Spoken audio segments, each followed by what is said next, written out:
শান্তি নেই এই যন্ত্রণার মন মাঝি রে, আয় ফিরে আয়।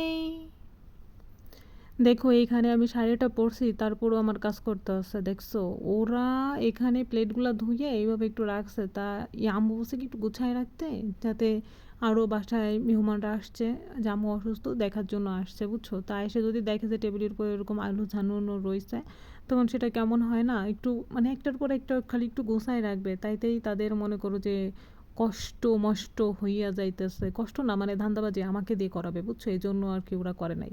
এই দেখো এই যে আমু বলছিল যে মানে বাটি ধুইয়া মানে ওটা ফুট করে রাখতে, তাহলে পানিগুলো ঝরে যাবে, দেখো পানি পুনি সব আছে, কি একটা অবস্থা। এখানে আসছিল হচ্ছে যে একটা ফ্রেন্ড আসছিল, ওকে খাবার খেতে দেওয়া হয়েছিল, সেই প্লেটগুলো আবার ধুয়ে আমি এখানেই রাখছিলাম, ঠিক আছে, যাতে পানিটা ঝরে গেলে তখন উঠায় জায়গায় রাখা যাবে, তাহলে সেটা ভালো হয়। তাই তাদের মনে করো যে মুখের দিকে তাকানো যাইতেছে না। এদিকে আমি মনে করো যে হাঁপাই গেছি। আর একটু কাজ করেছিলাম, ওই ঝাড়ু দিছিলাম।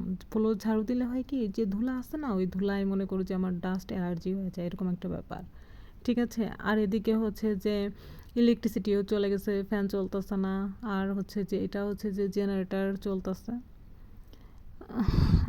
জেনারেটরের সঙ্গে ফ্যান আছে, কিন্তু অন্য রুমে আছে ফ্যান, এই রুমে ওরকম ফ্যান নেই। তারপরে তো মনে করো যে শাড়িটা পরে যে একটু ঘুরতে যাব, তাও ঘুরতে যাইতে পারলাম না, এই দুঃখ বলো আমি কোথায় রাখি,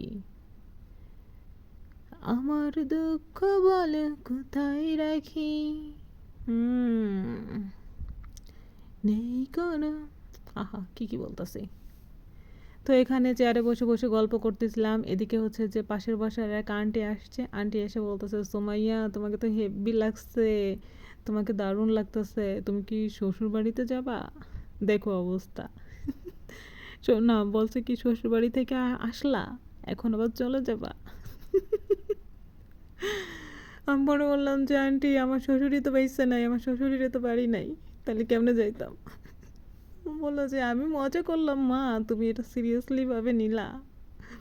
দেখো আমার এখানে প্রচণ্ড লেভেলের রাগ উঠে গেছিলো, ঠিক আছে, আমি মুখটাকে বোতা করে আসি, মানে মুখ পোড়ায় আসি, ঠিক আছে।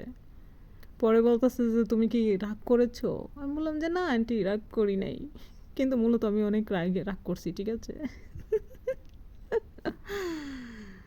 আর এদিকে জান্নাতুল এসে বলতেছিল যে চলো মেজমা আমরা দোকানে যাই, দোকান থেকে আইসক্রিম কিনে নিয়ে আসি, এখন এই শাড়ি পরে যদি আমি দোকানে যাই তাহলে কি হবে, রাষ্ট্র হয়ে যাবে জানো। মিলন হবে কত দিনে আমার মনের মানুষের সনে।